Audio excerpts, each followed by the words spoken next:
I'm Alida Ward from Greenfield Hill Church, and it is my deep sorrow and my great privilege to be with you today. After my brief words, I'll be inviting family friend Greg Coghlan forward, followed by Kevin's friend Jake, and the final words today will belong to Kevin's father, Jim. In the summer of 2019, early on a June morning, Kevin and Kristen and I and a whole lot of other teenagers and their parents climbed onto coach buses and headed south, down into the mountains of West Virginia for that week of hard work called the Appalachia Service Project. On our first morning there, a Sunday morning, I gathered everyone together for worship outside in the early morning sun. I invited them forward one by one to have their hands blessed for the work that they would do that week. And then I read this prayer to them, the prayer of Saint Teresa. Christ has no body now on earth but yours. No hands but yours, no feet but yours. Yours are the eyes through which the compassion of Christ is to look out on a hurting world. Yours are the hands with which he is to bless now. You, I was saying to them, you are now to be the presence of love to others. There was one young man there that morning who didn't need me to tell him that. Didn't need me to tell him to be God's hands and heart.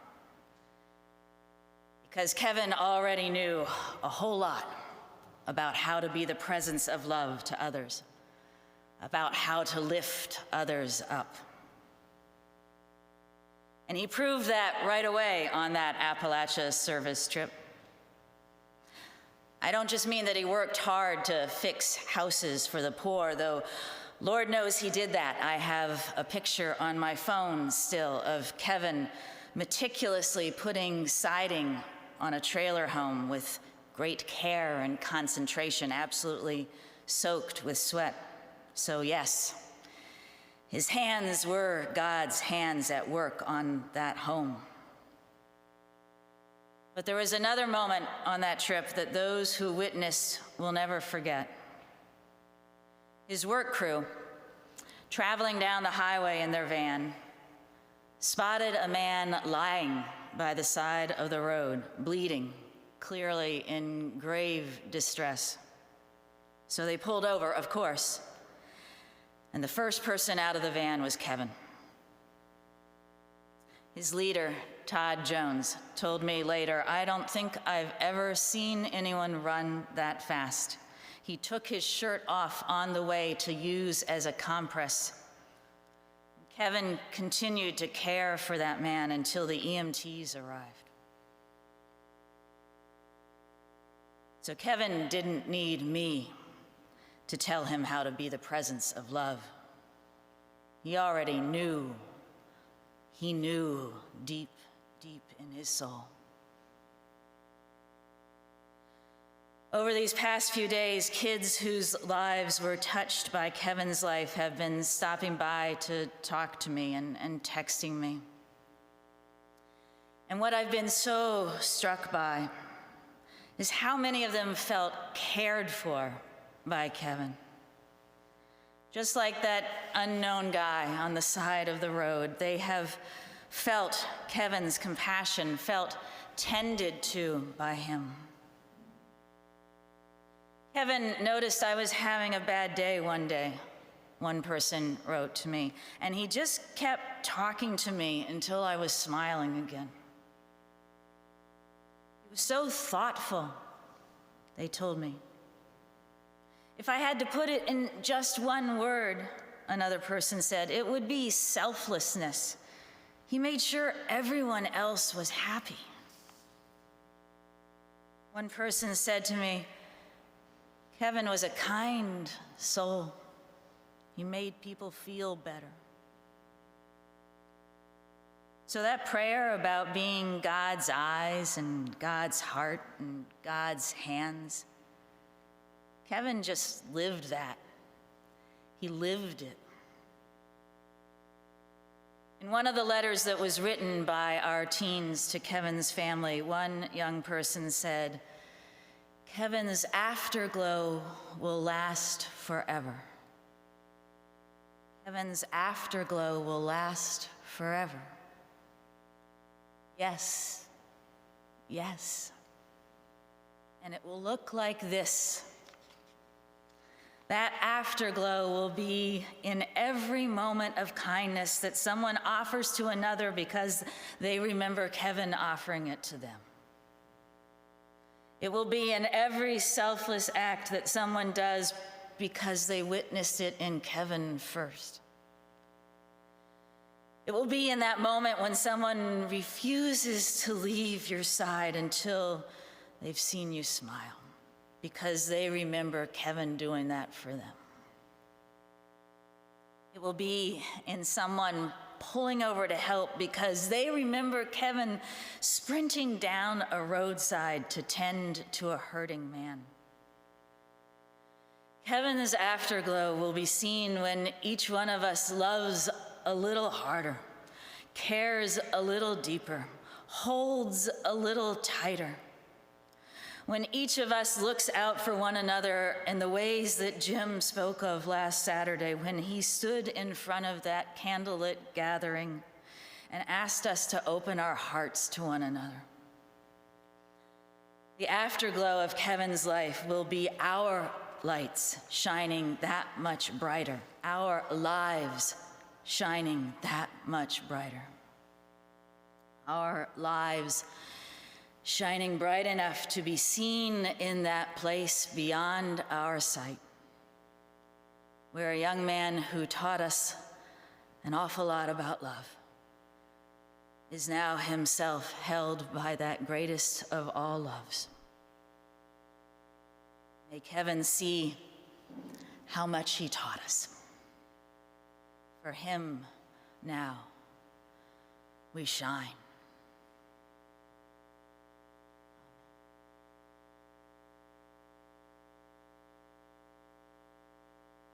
I invite Greg forward to continue in this time of memory and thanksgiving.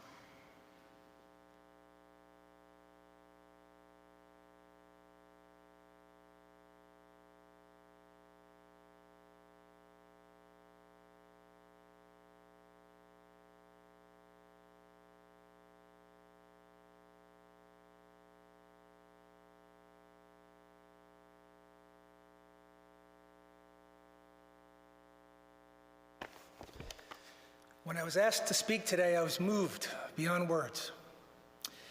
But I knew it was going to be the hardest thing I ever did. So please forgive me if I need to pause a few seconds to gain my composure. For those that don't know me, my name is Greg Coghlan. I was Kevin's friend. Yes, you heard that right. Kevin and I were friends. You may be wondering what a 17-year-old junior in high school wants to do with an uncool 50-year-old guy with no game. That was the magic of Kevin. Let me explain. Kevin was kind. Kevin wasn't just kind, he was kindness itself. When you spoke to Kevin, he listened. I mean, he really listened. And when you spoke with Kevin, he cared about what you were saying, but more importantly, he cared about who you were. It didn't matter if you were 16 or 60. That was the magic of Kevin. He was kind. He listened. He cared. I spent New Year's Eve with Kevin. This past New Year's Eve, Kevin and I drove up to Vermont. We had a 3-hour road trip. Just he and I in the car. I'd like to share that trip with you and the conversation we had that day. My family was already in Vermont, so I was to pick up Kevin and bring him up for the weekend so he could ski with my son Greg and play Monopoly with my daughter Mimi. Those were his two favorite activities when visiting Vermont. My son Greg and my daughter Mimi were best of friends with Kevin, and they will miss him dearly. As New Year's Eve approached, my friends and business colleagues would ask me what I was doing for New Year's Eve. And I would tell them I was picking up my son's friend and driving up to Vermont for the weekend. And they would stop me mid-sentence with a puzzled look and say, wait a second. You mean to tell me you're gonna drive up to Vermont with a kid who's not your son for 3 hours? Isn't that gonna be awkward? And my reply was always the same. No, it's Kevin. I had to explain to them, see, here's how it's gonna go. I'm gonna pull into Kevin's driveway. He's gonna hop into the back of the car. Before the door is shut, he and I are gonna be talking, laughing, and joking like two college buddies. Because again, he didn't care if you were 16 or 60. That was the magic of Kevin. He cared about everyone. Everything went as planned. I picked up Kevin around 4 p.m. on New Year's Eve, and we started our journey north. We were about 2 hours into the trip, passing by Deerfield, Massachusetts on I-91. Kevin leaned forward from the back seat and he said, "Mr. Coghlan, I've really enjoyed talking to you for the past 2 hours about politics, sports, and the economy, but would you mind if I put my earbuds in for just a little while and listen to music?" I realized I just spent the majority of the trip talking the poor kid's ear off about the presidential election, the NFL season, and interest rates. Most 16-year-olds would have tuned out at mile 1. Not Kevin. He cared. He listened. He was kind. That was the magic of Kevin. We really didn't spend the entire 2 hours talking about politics, sports, and the economy. We spent the first hour talking about something much more important that I would like to share with you today. When Kevin got in my car on New Year's Eve, he had a big smile on his face. I've never seen him happier. And it wasn't because of the upcoming weekend and what was about to happen, was about where he just came from.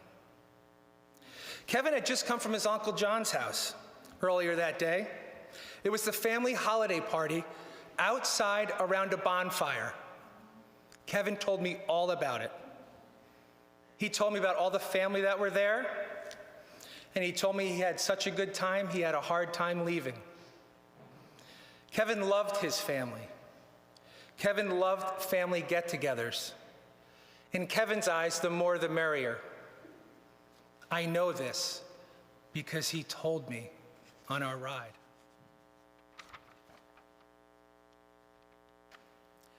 Our talk transitioned to one of Kevin's favorite topics, his cousins.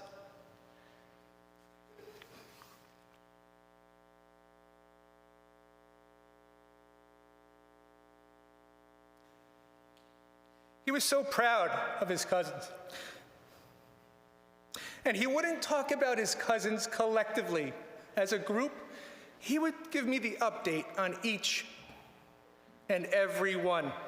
What grade they were in, what colleges they were attending, upcoming vacations with his cousins, and if they got a new family pet. I wanted to mention each and every one of you by name today, but I was afraid I would miss someone, and that would really disappoint Kevin if anyone was left out. Kevin knew how much you loved him, and he loved you very much. I know this because he told me on our ride. As I mentioned, Kevin loved having family gatherings. He especially loved his aunt and uncles around. He loved the company of his aunt and uncles, and he loved when his grandparents could make it.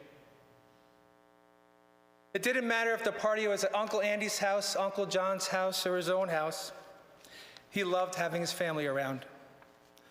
I know this because he told me on that ride. I had learned that Kevin recently got a lifeguarding position at the Westport YMCA, so I asked him how it was going.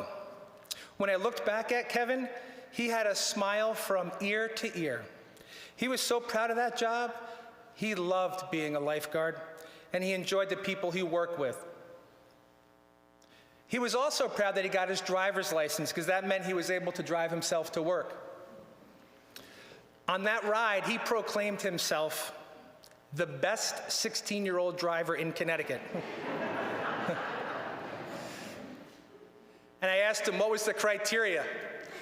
And he said, well, I drive myself to work every day on the Merritt. That's a pretty tough road, Mr. Coghlan. I said, no argument there. Jim and Kristen.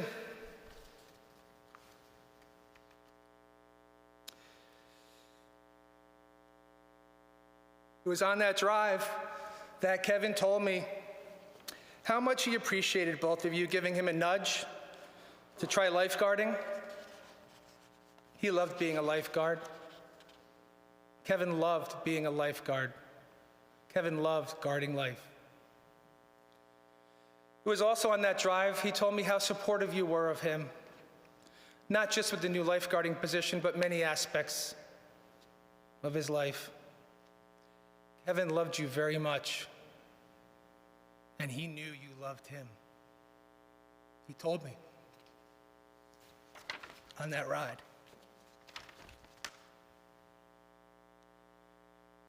William, even though you're Kevin's younger brother, he looked up to you. He respected you. He admired you. He told me so. He knew you loved him, and he loved you immensely. I know this because he told me on our ride. Kevin left us too early. We will miss him dearly, and he'll be forever in our hearts.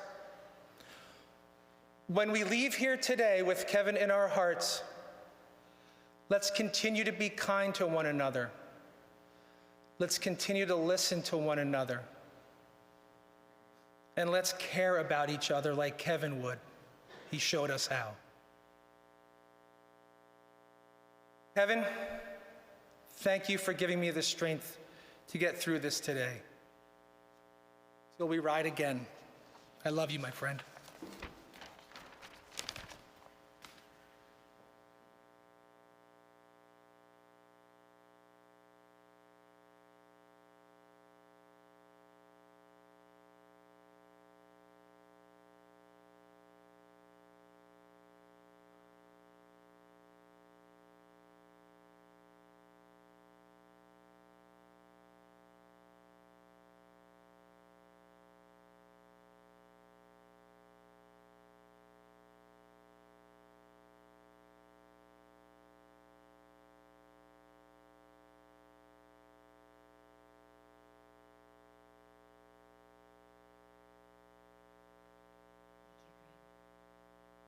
And Jake.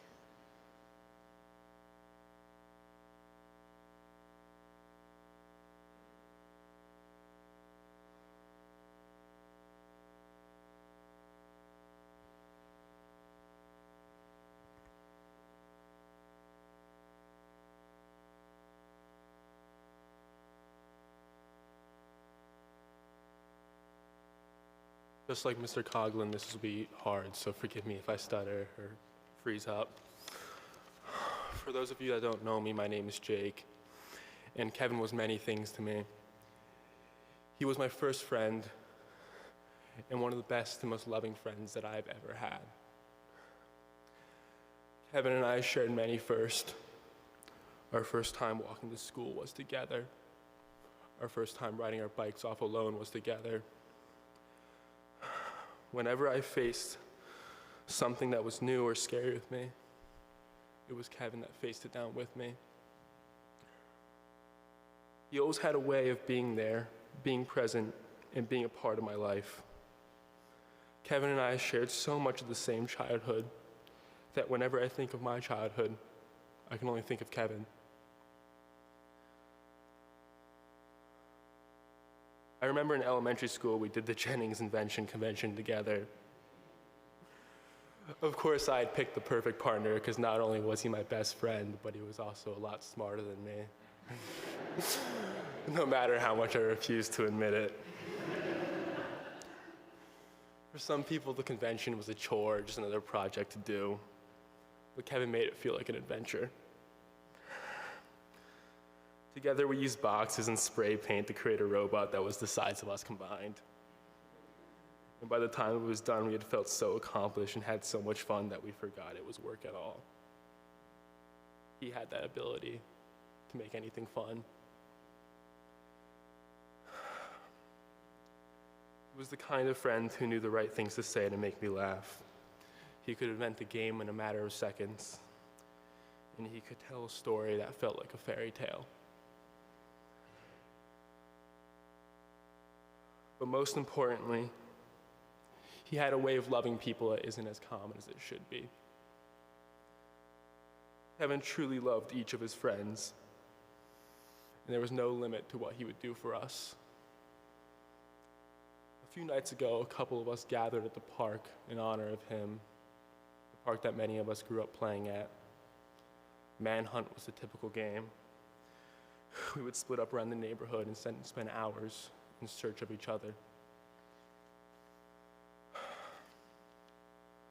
Other times we would create games on the spot, and sometimes we'd find ourselves in a little bit of trouble. Most of the time, when in the face of punishment, Kevin took the blame, even though most of the time, Kevin had nothing to do with what went wrong. It was this desire to protect his friends that made Kevin so unique. He wanted everyone around him to feel the love he had for so many people. Kevin was the first person outside my family to tell me I love you.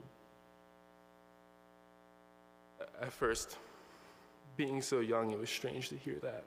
After all, the phrase was only used by my family to me. And it was only then that it dawned on me that Kevin was my family. Even after moving away and drifting apart, he was still my brother. Part of me convinced myself that he would hate me for leaving until one night he called me, and it was the same. It was still the Kevin I remembered,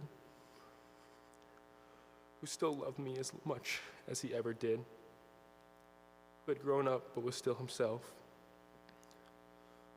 I know that knowing him, seeing us all here together, and seeing his family all together, I know that he's happy.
Oh, you all right? Yeah, Jake's like a foot taller than me. It's like I see all these kids now, and I used to coach and everything, and they're all taller than me. I hate it. Oh, all right. I might get through this, I might not. So we're just gonna go with it, all right? I want to thank all of you for being here. I want to say thanks to other people, the first responders that were there on the worst day of my life, especially the Fairfield police. They were unbelievably professional and compassionate. community, all of you, the candlelight vigil. I think Kevin broke a record at Lesko Funeral Home last night. Just, hundreds and hundreds of people coming through and showing their love for Kevin and us. I hope he was looking down and saw the outpouring of love. My friends at FYL and the lacrosse community, setting up that GoFundMe page. I think it was 1,300 people have donated to it. It's been shared over 3,600 times. It's amazing. I would give anything to have my son back, but my family's gonna need a lot of help, and it's gonna go a long way, so thank you. People putting up jerseys in their doors. There's like a hashtag jerseys for Kevin going around, and that's amazing. That's amazing. Ward Gridiron Club, I'm being told that they're going to be setting up a scholarship in Kevin's name, and just, again, everyone. I want to thank my family and friends who've been like a rock for me and Kristen. My mom always told me, when you're dating a girl, look at the family. Right? So not only was Kristen beautiful, but she came from a strong family similar to ours. We were all raised Catholic, and I knew that there was solid. Definitely not as crazy as my family, that's for sure.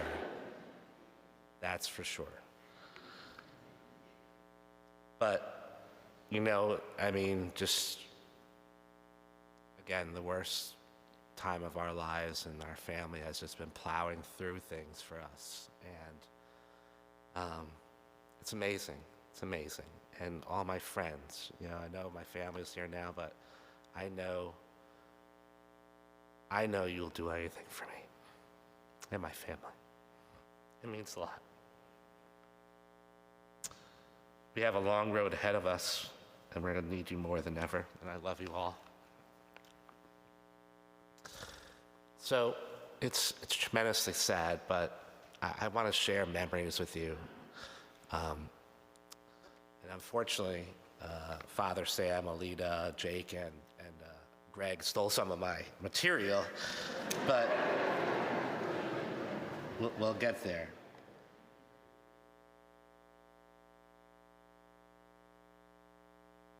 So I love my sons. I have so many great memories of Kevin, and we're putting together this slideshow, and just going through everything, and all these pictures bring back even more. There's all these great moments that parents have with their young children.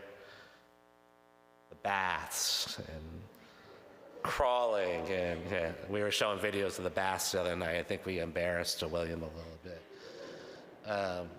Crawling and walking and all these milestones, birthdays and apple picking and beach days, just wonderful.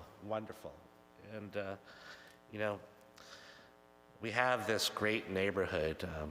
Who are the neighborhood people here that have experienced our Easter egg hunts and Halloween parades? So there's this one time we had this Halloween parade. It just sticks out in my mind. And Kevin was like 1 or 2. He was able to walk, but he had this Superman outfit on, and he's sitting there. He had some gloves on, and he's eating like this munchkin, right? And there's Michael Jackson Thrillers playing in the background. And he's like eating his donut, and he's like. It was just the cutest thing, and he loved to dance, and I would catch him doing all these things. But so at one time, there was this song by Lady Gaga, Telephone, right? And at the same time, there's these soldiers over in Afghanistan. They're freaking bored out of their minds, and there's these grown men doing like all these moves and things like that. And Kevin and Will learned how to do those moves, and what, 3 and 5 or whatever, 4 and 6, and they're doing it, and Kevin's going through the moves, and all of a sudden he just goes like this. And Will looks over. So, it's amazing, and it's just great family memories, and it's great to share them with you. Kristen's parents used to live in Woodstock, Vermont, and there is this golf course. The Woodstock Inn golf course was right behind them, and awesome hill for sledding, and we were able to share sledding memories with the Tierneys, the Rolfs, the Andy Kuczos, and the Agees. Just great moments Father would have, like carving out a sleigh path and making jumps and stuff like that. There was this one time, actually, the Tierneys were up with us, and me and Brian were playing with these GoPros we had, and I'm getting ready to tape them, and all of a sudden, he goes to get out his sleigh, trips it, does a face plant in it, and just great memories with great friends. It was a great memory for me, Brian, because it was like the first time I used the GoPro, and that was my first thing. I could probably put that on YouTube and make it viral. Grandma and Grandpa had this countertop in the kitchen in Vermont, and their grandfather would make all his eggs, pancakes, and we have all these pictures of the kids. They were just so happy sitting at that countertop. There are great trails up there for hiking and enjoying the Vermont foliage. And I went to school in Vermont, so did my brother.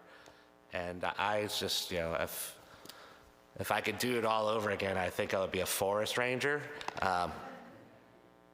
Not some guy who looks at a screen, but I love being outside and seeing the foliage. It's wonderful. The colors are magnificent.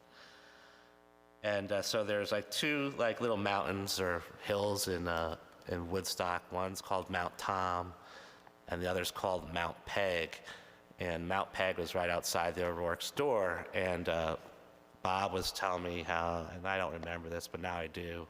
But so we would go hiking up the trail, and Kevin would motor up on ahead, and when he came to a directional sign, it said left for the green trail or right for the red trail, he would get up there and be like, "We're going this way, we're going this way," So it's just a bright kid, and there was a stream behind their house, and I wasn't there for this, but I think it was running a little fast that day, and Kristen and Kevin were in a tube, and they were going down the stream, and this thing leads into the Ottauquechee River. It has falls and stuff like that. And apparently things are getting away, and Bob had to run down the bank and jump in at another point to get him. I would have liked to have seen that. I really would have. Yeah. You were a little more spry back then, right? Yeah.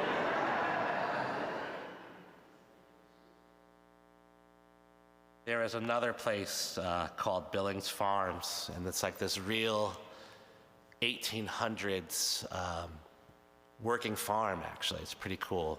It's a real living museum.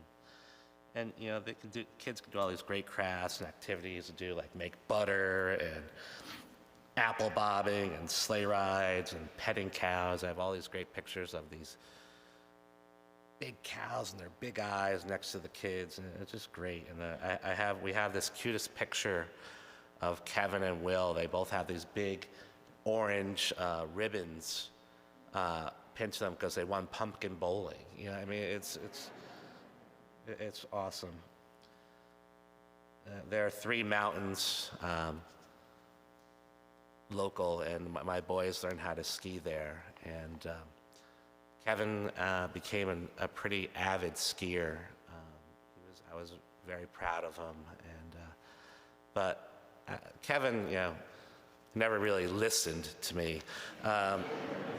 It's a little nerve-wracking when kids just like to go down the mountain like, and not really know how to do like the skate stop. And I know there was one time he was planning to go up to the Coghlans up at Mount Snow, and I'm like, listen, man, if you don't learn how to do the skate stop, you're not going, because Greg's like a professional snowboarder, and you're going on hard trails and stuff like that. And I go, you have to show me that you can do it. And up until then, he was fighting me all the way, and he was like, and that next day, I'm like, all right, get to go.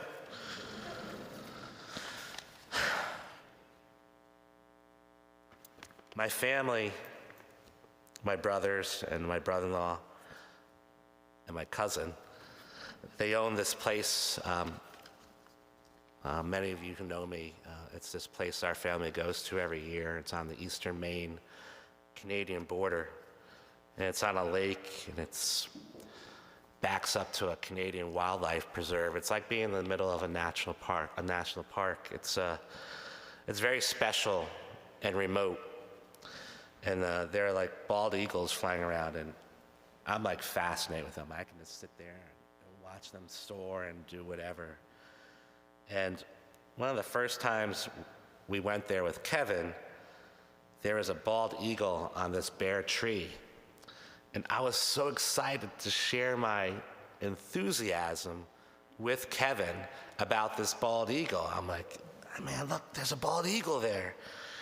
And all he could say was like, he didn't want to look on it because it was on a dead tree. And like, I guess like in Disney movies, like, like dead trees come alive or whatever. But like that whole week, it was like, dead tree, dead tree, dead tree.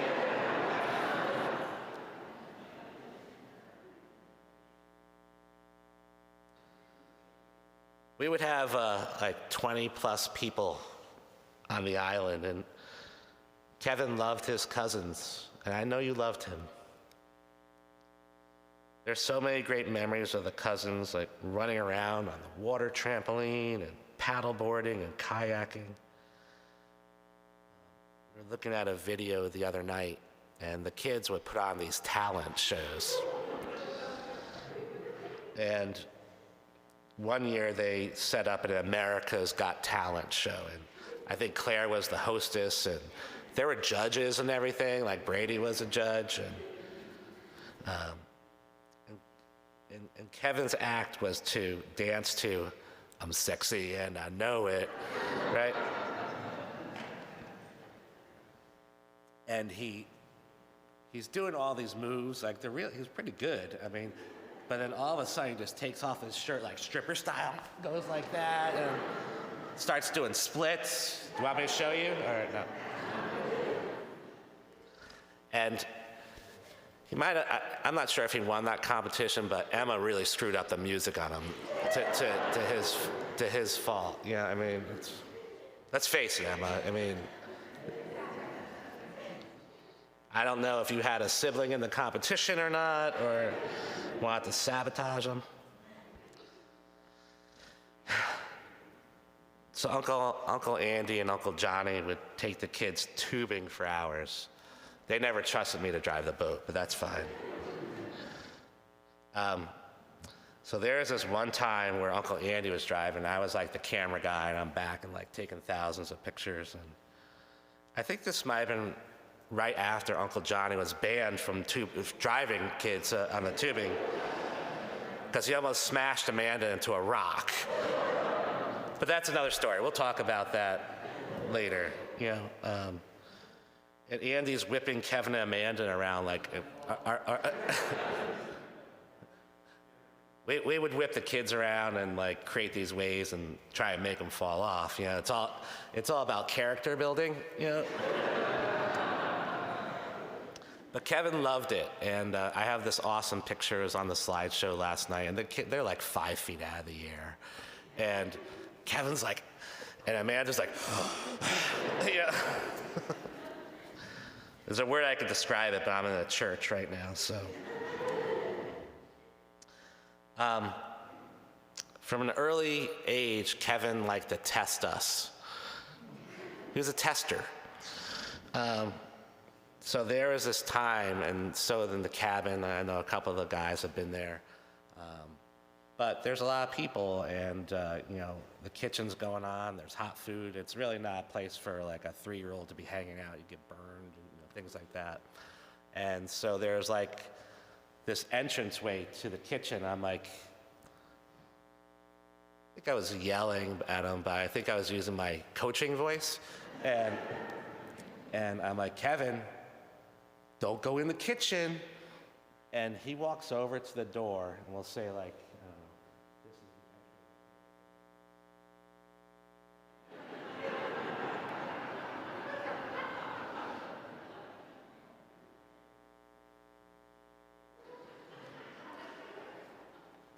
Technically, he was not in the kitchen.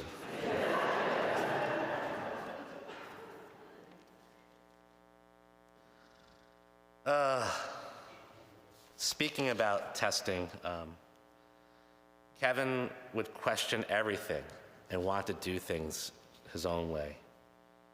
My brothers say he's too smart for his own good, too smart.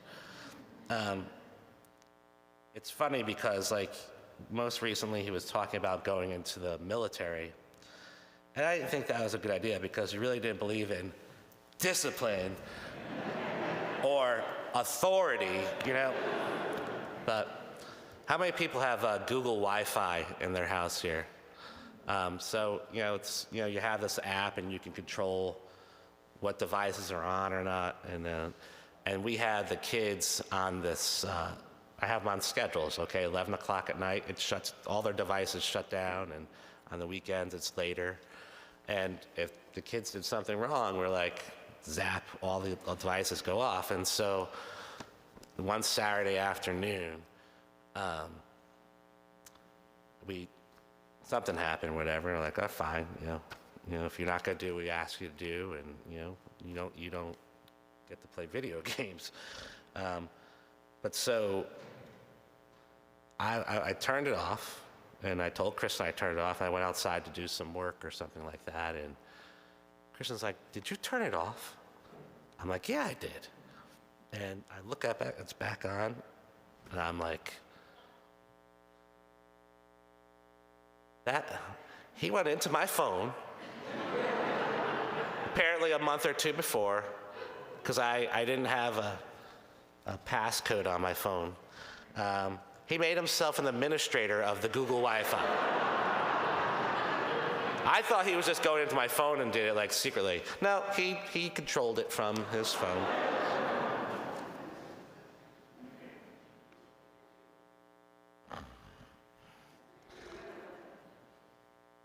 So Kristen she leased a new Lexus. It's like the nicest car we ever had, and we're like, this is around at the end of the year, and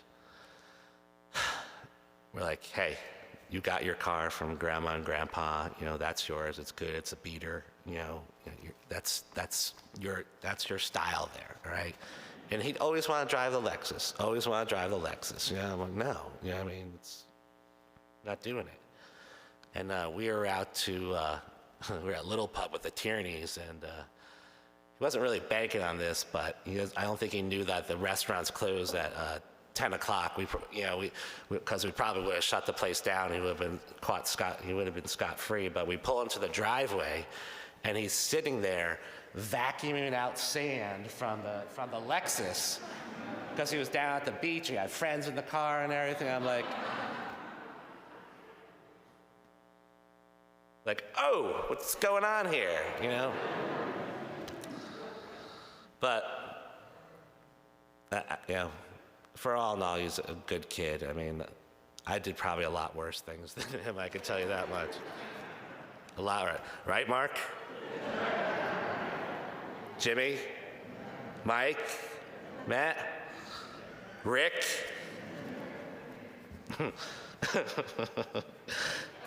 And we didn't get caught.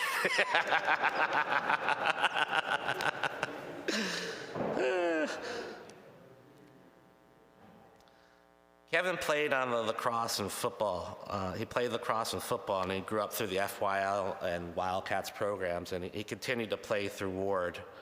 It was great teaching my son the game of lacrosse and to see the brotherhood and sense of family that comes with it. This sport is like no other, and I'm very proud to, taught my kids how to play, and that brotherhood and family has been on display this week. Kevin loved being part of a team and would do anything for his teammates. I'm blown away by some of these kids, the things that they've written to me. And this kid, Arthur Belisle, really nice kid. I think he was going to be the captain of the war team, but he ended up playing in New Jersey. But what a nice kid. He wrote me a card to me and Kristen the other night. And he was describing that, I believe, over the summer, there's this personal trainer, his name is Sean from the Legion of Doom, and he was running the off-season workouts, and I think to end up the practice, they had to do like 10 100-yard sprints. It was like 90 yards, 90 degrees out that day. And thanks, Father Sam, for taking my but Kevin negotiated with Sean that said, if I do the worm on the turf, all the kids get to go out and, don't have to do sprints. And Arthur told me, he was like, he did the worm on the turf for 30 yards and he had his shirt off. And it was like, but he was like, that's the kind of kid Kevin was. He would do things to get his teammates out of it. He took the bullet for them, right? So, but just really impressed the way this young man took the time to write that to me and Kristen. It meant a lot. Kevin was bright, and from an early age, he loved reading and was very verbal. Very verbal. He wouldn't stop. Like, Kevin, you can't just, and actually, my mom said I was like him, and I would just come back with everything. Well, why can't I do this? And have 15 different reasons why I could. And it was just like, I swore I would never say this as a parent, because my mom said it to me so much. Because I said so! He would wear me down. In second grade, he was reading Harry Potter books. And I'm like, there's no way this kid is comprehending these things, But sure enough, he could tell me everything about them. And I think, JB, help me. I think, in fact, you guys had a bet on who would finish all the Harry Potter books first. Am I right? I am. And I believe you tapped out of that one because Kevin was like, you weren't going to win. And I think he said that you still owe money from that, and you can pay me. I have a part here talking about Greg taking him up to Mount Snow, but Greg, that was an awesome, awesome description, and thank you so much. Most of all, Kevin had a big heart, and whenever we asked him what he wanted to do, he always replied that he wanted to help people. And as Alida alluded to before, he helped this person he didn't even know, and he could have saved his life. I was blown away by the response last night, and Kristen and I got to talk to many of the kids, and there is this repeating theme over, Kevin had a great smile. He lit up the room when he walked into it. We looked forward to going to school because of Kevin. Things like that, and it was, and again, he would listen, and he was a good friend, and we have a tough time like jiving things up because like Kevin didn't feel like that, you know. He felt that he was on the outside and he wasn't liked, and it's you know it's part of this disease, depression or mental illness, and it's just he had a complete opposite of what all these kids were telling us. I know that there are kids who have dealt with this in the room, and who might have dealt with it or are dealing with it now. And if you're having these thoughts, talk to your parents, talk to someone, because I would like to think that if Kevin saw and knew all this, right, that the outpouring that came last night, that he might have made a different decision. Maybe not, because we don't know about this disease. And it is a disease, and we need to talk about it. And the more we can talk about it, I mean, just people over at my house, yep, my son tried something similar, or I've been battling depression for a long time. There is a girl who wrote this wonderful letter that we happened to just read last night, and it helped us. She's been battling it, and she said, I'm not even a good, you know, I'd say I'm an acquaintance of Kevin's, but she wrote a wonderful letter to me and Kristen, almost saying there's almost nothing that you could have done because this is what's going on in our brains. But we need to do more. So I want to end with a couple messages. My niece Jenna had forwarded it to my brother, and he gave it to me. It's called Impact. It says, you never really will know the true impact you have on those around you. You never know how much someone needed that smile you gave them. You never know how much kindness turns someone's entire life around. You never know how much someone needed that long hug or deep talk. So don't wait to be kind. Don't wait for someone else to be kind first. And don't wait for better circumstances or someone to change. Just be kind because you never know how much someone needs it. And I want another message. And again, I spoke to some of this the other night. The first practice of every year that I would coach, whether it be William or Kevin's team, I would tell them, I didn't care about winning, and we didn't win that much, honestly. So, but that wasn't why I was there. I was there to prepare them for playing lacrosse in high school and life lessons and working hard. And I would tell them I would rather coach a bunch of kids who do the right things than go undefeated.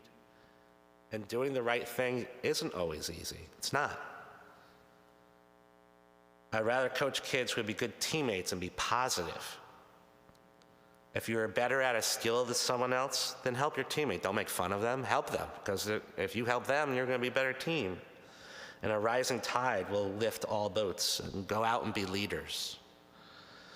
So I have kids asking me what they can do. And what you can do is you can impact someone's life. That's what you can do.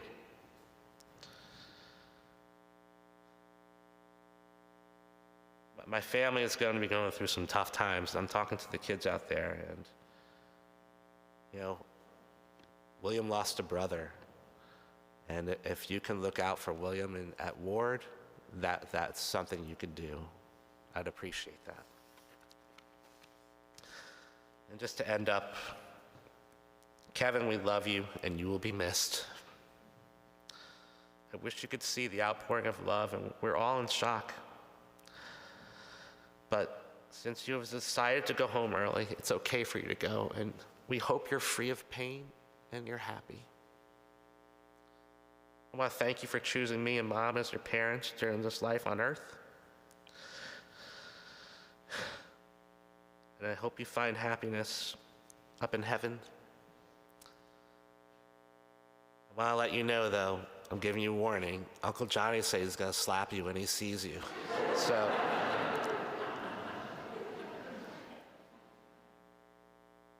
my family is messed up. I can tell you that. It's messed up.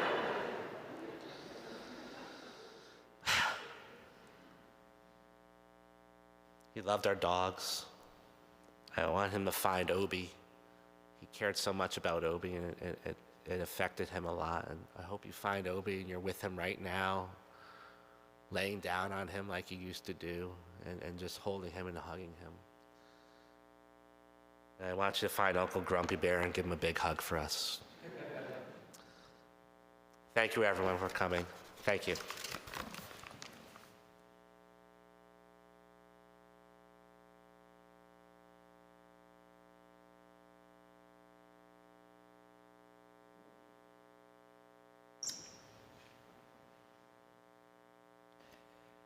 Would you please stand?